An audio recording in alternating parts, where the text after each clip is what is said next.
Oi pessoal, meu nome é Marina Sgarioni e eu sou Vanessa Cavagnoli. Nós somos nutricionistas e hoje nós estamos aqui para conversar com vocês sobre um assunto muito importante, que é sobre o funcionamento do trato digestivo, especialmente o funcionamento do intestino.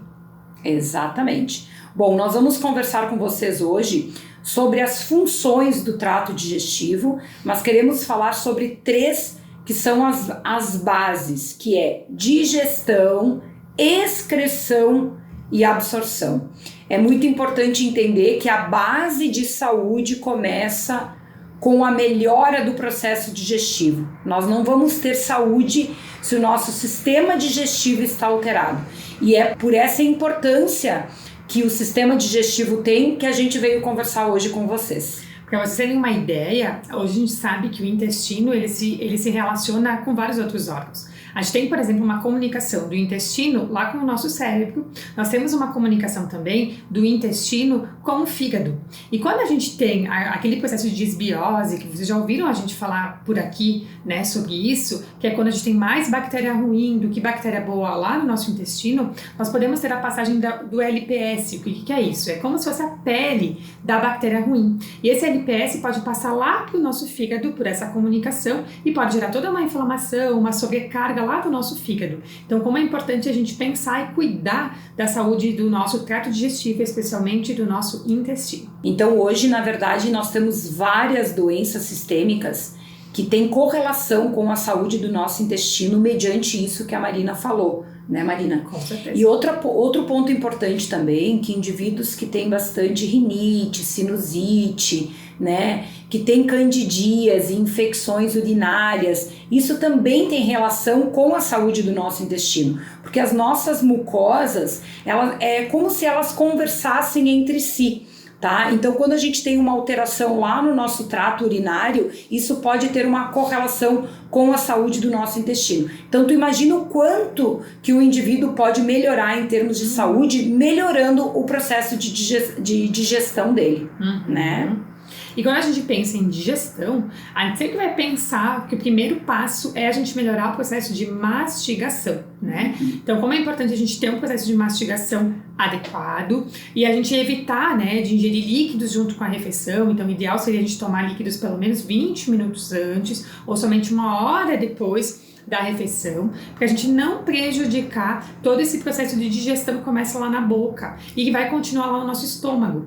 A gente precisa, por exemplo, lá no estômago, que o pH seja ácido. Isso é extremamente importante para a gente garantir o processo digestivo, para a gente garantir que aquele alimento ele consiga ser quebrado cada vez mais em subunidades menores. Porque, pessoal, o nosso corpo, o nosso intestino, quando ele vai fazer a absorção, ele vai reconhecer nutrientes, ele não vai reconhecer pedaços de alimentos. Então, a gente precisa garantir que todo esse processo digestivo que inicia na boca e que continua lá no nosso estômago esteja adequado.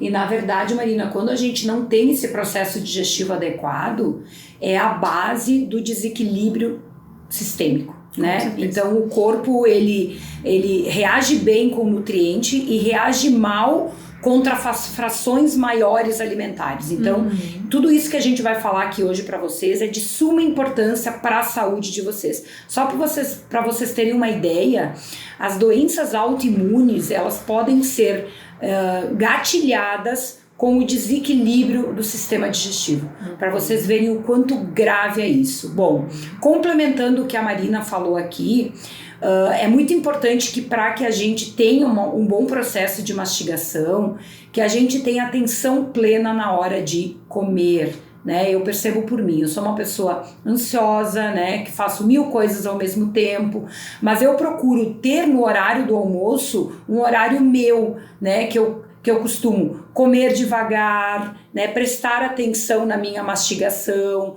não ficar com o meu pensamento em outras coisas, porque senão o que vai acontecer? Eu vou engolir o alimento. E esse alimento que não foi mastigado, o corpo, mesmo que ele libere muitas enzimas, ele não vai dar conta, né? Eu costumo dizer para os pacientes, o nosso estômago não tem dente. Então, se você mastigou rápido, tudo vai mal, né? Não adianta tomar enzima, tomar limão, tomar qualquer coisa para melhorar o processo digestivo, porque enquanto a gente nascer com dente na boca, os dentes têm uma função, Perfeito, né? E a gente tem que começar aí para a gente adequar, inclusive, o nosso funcionamento do intestino, né? Porque um alimento mal digerido lá no nosso intestino, quando chega esses fragmentos de alimentos, como a Vani falou, vai servir de alimento para as bactérias ruins, que vão fermentar, que vão gerar putrefação. Então, aqueles gases, né, com cheiros ruins, fétidos, né, com cheiro de, literalmente, de podre, pode ter essa relação com a mastigação que está inadequada. Mas agora, né, vamos falar sobre o que a gente veio aqui hoje, a gente se propôs a falar, que é sobre funcionamento intestinal, sobre o nosso cocô. Então, eu já queria dizer que é muito importante, se você não tem esse hábito, criar de olhar para o seu cocô toda vez que você evacuar, porque ele fala muito sobre como está todo esse processo de digestão, de absorção e de excreção, não é mesmo, Vani? Com certeza. Eu vou mostrar um desenho aqui para vocês, tá? Que vocês já estão carecas de saber, que na verdade é a escala de Bristol. Vocês podem pegar no Google, podem abrir ali para vocês visualizarem, tá? E o padrão de fezes ideal é o padrão de fezes padrão 4, tá? Que é um cocô que não dói para sair, não tem cheiro e quase não suja o papel higiênico na hora que a gente vai se limpar, tá? Quando a gente tem o padrão 1, 2, que são fezes mais constipadas, eles têm muita correlação com sensibilidade alimentar.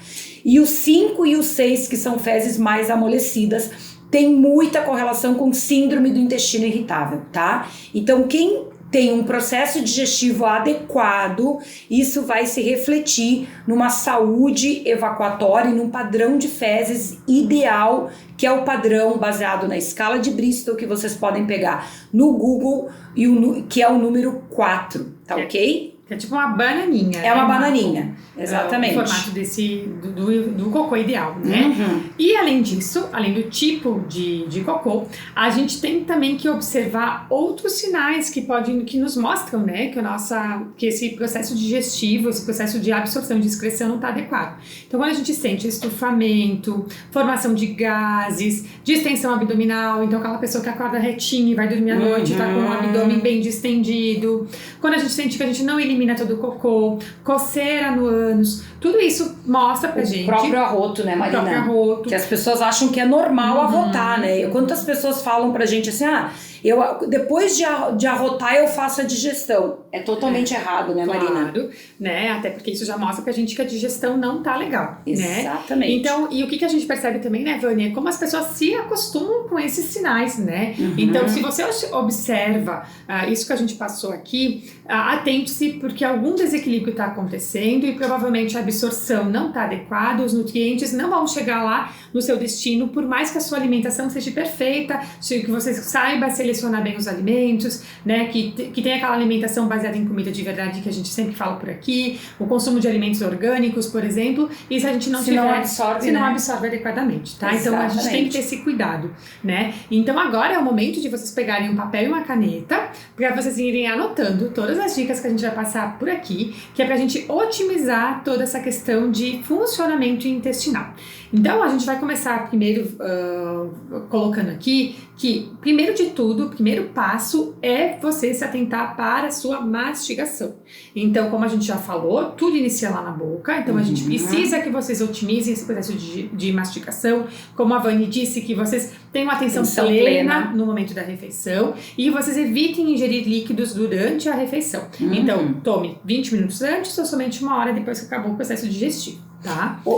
A refeição, desculpa, né? Pra gente conseguir otimizar essa mastigação. E pra gente conseguir otimizar o processo de digestão, a gente pode usar, por exemplo, o limão antes da refeição, um pouquinho, né? Um suquinho de limão antes de iniciar a digestão, ou a gente pode usar o vinagre de maçã também. E a gente pode usar, por exemplo, o aloe vera, quando a gente pensa lá no reparo da mucosa. Então, quando a gente precisa reparar essa mucosa, isso, né, Vânia, acho que a gente pode dar aquela dica da azia, né, o momento que a gente tá usando, a gente vai saber que a gente precisa reparar a mucosa e quando a gente pode usar o limão ou quando a gente não pode, né, que não vai ser bem-vindo para todos. Na verdade, pessoal, o limão não é algo que todo mundo pode usar, né? Nem o vinagre de maçã. Não que eles façam mal, eles fazem bem, só que às vezes o indivíduo não tá bem para poder usá-lo, tá? Então eu sempre gosto de dizer para o paciente, e a pergunta que eu sempre faço é: tu tem azia com o estômago cheio ou com o estômago vazio, né? Se ele tem com o estômago cheio, é má digestão. Então, todas essas dicas de vinagre e de suco de limão que a Marina deu podem e devem ser incluídos, tá? Porém, no caso, se vocês têm azia com o estômago vazio, que é aquela pessoa que diz, eu tenho azia, eu preciso comer alguma coisa, essa pessoa, ela tá com falta de muco, tá? E para que a gente possa, então, recolocar esse muco, o aloe vera, né, que é proveniente da babosa, pode ser incluído antes das refeições. É bem importante frisar, pessoal, que não é para vocês tirarem a babosa do lote, para cortar a planta, porque tem compostos tóxicos ali. Então, existe somente uma marca no Brasil, tá, que é liberada pela Anvisa para poder vender, né, para poder distribuir o aloe vera com a certificação que essa aloína, que é o composto tóxico, seja eliminada de forma segura, tá? Então, inclusive, quem depois quiser essas dicas pode entrar em contato com a gente, que a gente passa essas dicas, né? E lembrar também, né, Vani, que alguns nutrientes também são importantes para esse reparo de mucosa, que é muito importante porque, gente, esse muco é o que protege o nosso estômago, né? Então a gente tem que ter esse muco adequado ali, né? E uma necessidade de reparo a todo momento, isso, né? A todo momento. E a gente vai ter muco também lá no intestino, né? Então a gente tem...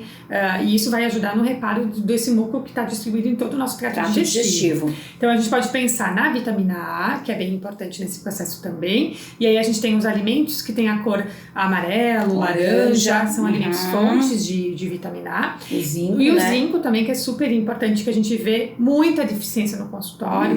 E aí as sementinhas, né? Sementinhas de girassol, sementinhas de abóbora, as oleaginosas, os cereais integrais, são ótimas fontes de zinco que a gente pode estar colocando na nossa alimentação. E também dá para fazer suplementação, tá, pessoal? Claro. Quem tiver acompanhamento com nutricionista, geralmente o que nós fizemos no consultório?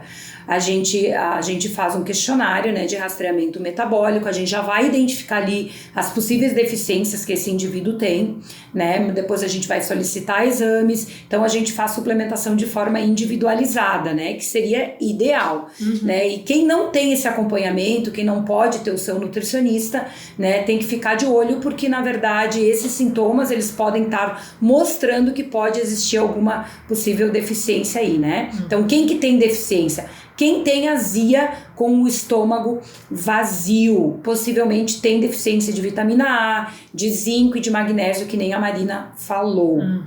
Marina, agora a gente vai falar dos passos para a gente poder ter um padrão intestinal super adequado. Vocês já pegaram papel, caneta, tudo certinho aí? Vamos começar pelo que é o básico, que vocês já sabem, mas que é fundamental, né? Que é a ingestão de líquidos, pessoal.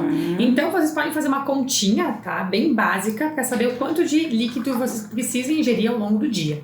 Então, a gente faz, a conta, ela é feita da seguinte forma. É 35 ml de líquidos por quilo, né? Então, a gente faz essa conta, a gente vai chegar no volume que a gente precisa ingerir ao longo do dia, tá, pessoal? É muito nítido, a gente percebe em consultório como as pessoas não têm o hábito de tomar líquidos, né? Principalmente agora que é inverno. Uso de máscara. As pessoas pararam de usar, né? De tomar água. De tomar água por causa da máscara. E aí começou muita queixa, né, em consultório de intestino. Então, quanto que é importante a gente otimizar isso, né? Ter estratégias para a gente tomar mais líquidos ao longo do dia, tá? De preferência que esse volume seja na maior parte dele vindo da água. Da água, né? E não de chás, né? De chás, né? Mas a gente também pode ingerir chá ao longo do dia. Minha sugestão é que a gente não passe, né, de 500 ml, 1 litro no máximo de líquidos de chás ao dia. 3 xícaras, né, 3 xícaras. E que também chás não é para todo mundo, né, pessoal? Então que a gente tenha cuidado quando a gente pensa nas gestantes, por exemplo, não é indicado chá de ervas. Então que a gente tenha esses cuidados básicos quanto a isso. E nunca ultrapassar 3 xícaras ao longo do dia de chás, tá, pessoal? Evitar também de beber eles junto das refeições, né? Tem que ser longe. E a segunda, então, dica para quem tá querendo melhorar o intestino é o aporte de fibras ao longo do dia, tá? Então, independente se você está fazendo dieta de emagrecimento, se estiver fazendo jejum intermitente, não importa qual é a conduta que vocês estejam seguindo, vocês têm que, na janela de alimentação, durante o período que vocês estão se alimentando, vocês têm que consumir em torno de 400 gramas de vegetais, frutas e verduras ao longo do dia, tá? Isso dá, em média, 2 pratos de saladas e legumes. Então, eu costumo dizer o primeiro prato do almoço e o primeiro prato do jantar, tá? E em torno de 3 frutas ao longo do dia. Tu sabe, Marina, que tem alguns estudos que mostram que para reversão de doenças, essas 400 deveriam chegar a 750 ao longo do dia. Gente, é muita coisa, né? Mas aí daqui a pouco, o que seriam essas 750? Um prato antes do almoço, um prato antes da janta, 3 frutas e, por exemplo, um suco verde bem concentrado, com bastante folhas ali, talvez a gente conseguiria fechar nesses 750, tá? Então, o aporte de fibras é muito importante para que a gente evacue adequadamente. Com certeza. Outro cuidado que tem que ter muito e que a gente observa que acaba acontecendo, principalmente nas pessoas que estão numa dieta de emagrecimento, é reduzir muito o consumo de carboidratos. E quando a gente faz a redução do consumo de carboidrato, pessoal, carboidrato de boa qualidade aqui falando, tá? Que é rico em fibra, a gente já tá diminuindo o substrato, que é a fibra, que é importante para o funcionamento intestinal. E substituir esse carboidrato por o quê? Por proteína. E o excesso de proteína vai alimentar a bactéria ruim lá no intestino, vai gerar disbiose, que é aquela alteração da microbiota, que tem uma relação com várias doenças, né? Tem relação com má absorção, então vai gerar gases com cheiro fétidos, né? Então vai gerar todo ali um desequilíbrio, e por isso a gente tem que se atentar para isso e comer com equilíbrio, pessoal. É isso que a gente precisa, equilibrar todos os grupos alimentares no nosso dia a dia, conforme a nossa necessidade individual. Então, pessoal, isso que a Marina falou é bem importante, porque a maioria das pessoas que estão em dieta de emagrecimento, eles pensam assim, eu vou tirar o carboidrato, né? E aí o que eles automaticamente fazem? Aumentam a proteína da dieta deles. Mas na verdade não é a proteína que tem que aumentar, é os vegetais, né? Que aí a gente não exageraria na quantidade de proteína e ao mesmo tempo consegue fechar as 400 gramas que são necessárias aí, né? Outro ponto muito importante para o intestino, pessoal, é a descoberta dos alérgenos individuais, tá? Isso é muito individual, como o nome mesmo diz, tá? Mas a gente tem, na verdade, os 3 maiores alimentos do ranking de sensibilidade alimentar, causadores de alterações, que é leite de vaca e seus derivados, glúten e açúcar, por vários mecanismos do açúcar, tá? Mas eles são hoje os alimentos que mais constipam. Claro, tem indivíduos que comem excesso de ovo e é ovo, tem indivíduos que comem excesso de proteína de carne vermelha e é a carne vermelha. Isso é muito individual de cada um, tá? E um profissional da área da saúde, um nutricionista funcional, vai ajudar vocês a descobrir os alérgenos individuais de vocês, tá? Mas fica a dica aí que esses 3 geralmente está no ranking dos alimentos mais alergênicos. E outra coisa importante, né, nosso 5º passo é sobre a nossa microbiota. Então, a gente sabe que o nosso intestino é cheio de bactérias, né? A gente tem que ter lá mais bactéria boa, em decorrência, né, das bactérias ruins. Equilíbrio, né, importante.